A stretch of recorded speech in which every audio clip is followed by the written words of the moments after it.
تو بڑے دھڑلے کے ساتھ وہ کہنے لگے کہ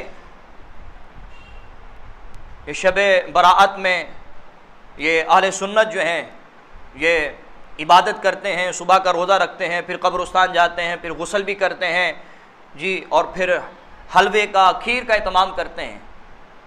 تو وہ مطلب کہ اس کو بہت برا سمجھ رہے تھے کہ احادیث میں اس طرح نہیں ہے جس طرح یہ سنی حضرات شب براءت میں کر رہے ہوتے ہیں۔ میں نے کہا چلیں ٹھیک ہے، ہم اس حوالے سے گفتگو کریں گے۔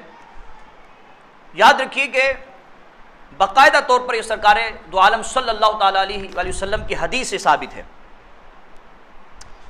کہ حضرت علی رضی اللہ تعالیٰ عنہ فرماتے ہیں کہ سرکار دو عالم صلی اللہ تعالیٰ علیہ وآلہ وسلم نے ارشاد فرمایا کہ جب شعبان المعظم کی نصف شب یعنی شب براءت آ جائے تو تم رات کو قیام کرو یعنی عبادت کرو اور صبح کو روزہ رکھو، اس لیے کہ جب یہ شب آتی ہے اللہ تبارک و تعالی غروب شمس سے لے کر غروب آفتاب سے لے کر طلوع فجر تک آسمان دنیا پر اپنی شان کے مطابق نازل ہوتا ہے اور فرماتا ہے کوئی مصیبت زدہ وہ مصیبت کا سوال کرے ہم اس کی مصیبت کو دور کر دیں گے، ہے کوئی رزق طلب کرنے والا وہ رزق کا سوال کرے ہم اس کو رزق عطا فرمائیں گے، ہے کوئی بخشش طلب کرنے والا مغفرت طلب کرنے والا وہ ہماری بارگاہ میں مغفرت کی دعا کرے بخشش کی دعا کرے ہم اسے عافیت عطا فرمائیں گے، ہم اس کی بخشش کر دیں گے۔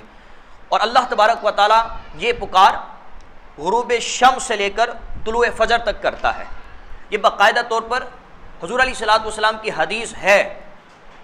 اب یہاں سے یہ ثابت ہوا کہ شب براءت میں عبادت کرنا اور صبح کا روزہ رکھنا یہ اہل سنت کا اختراعی مسئلہ نہیں ہے، یہ ہم نے اپنی طرف سے نہیں نکالا بلکہ باقاعدہ طور پر حضور علیہ الصلوۃ والسلام کی حدیث سے ثابت ہے، ٹھیک ہے۔ اب اس حدیث پر اعتراض ہوا، وہ اعتراض کیا ہے کہ جی یہ تو حدیث ضعیف ہے، یہ حدیث جو ہے یہ ضعیف ہے۔ یاد رکھیں احادیث کی اقسام ہوتی ہیں، اس میں سے ایک قسم ہے حدیث ضعیف، کہتے ہیں حدیث ضعیف ہے، اور حدیث ضعیف بتا کر وہ لوگوں میں یہ تأثر پیدا کرنے کی کوشش کرتے ہیں کہ خدا نخواستہ حدیث ضعیف جو ہوتی ہے وہ ناقابل قبول ہوتی ہے، لہذا اس پر عمل نہیں کرنا چاہیے۔ میں آج آپ لوگوں کو بتانا چاہتا ہوں، یہ یاد رکھیے گا کہ حدیث ضعیف جو ہوتی ہے نا، حدیث ضعیف علماء نے جو اس حدیث کے حوالے سے کہا اور ہم اس کو مانتے ہیں کہ یہ حدیث ضعیف ہے، لیکن یہ یاد رکھیے گا ہم ان لوگوں سے یہ سوال کرتے ہیں کیا حدیث ضعیف جو ہے یہ کیا جھوٹی حدیث ہوتی ہے؟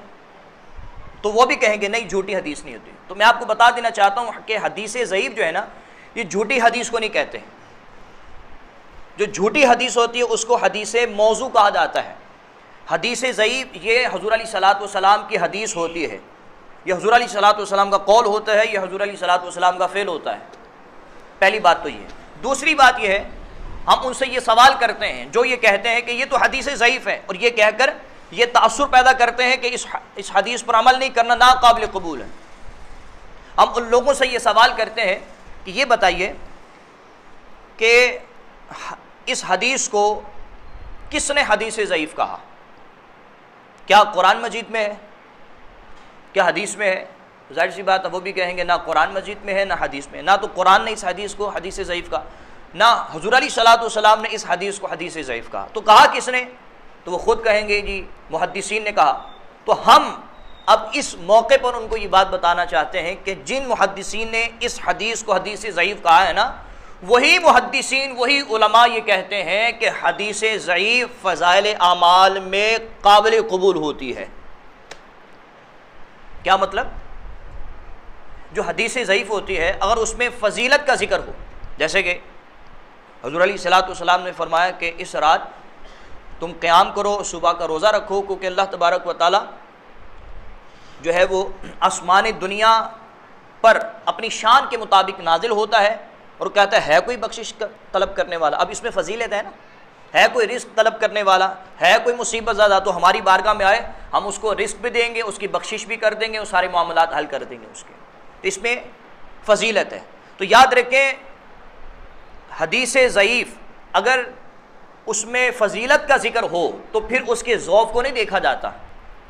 علماء فرماتے ہیں پھر اس کے ذوق کو نہیں دیکھا جاتا بلکہ اس کے ذوق کو پس پشت ڈالا جاتا ہے اور اس پر عمل کرنا جائز ہوتا ہے. بلکہ بعض محدثین فرماتے ہیں اس حدیث میں اس حدیث پر عمل کرنا مستحب ہوتا ہے. لہذا یہ کہنا کہ جی یہ شب برات والی جو حدیث ہے یہ ضعیف ہے لہذا اس پر عمل نہیں کرنا، ایسا کہنا بالکل غلط ہے، درست نہیں ہے. یہ میں نہیں کہہ رہا بلکہ محدثین نے فرمایا ہے.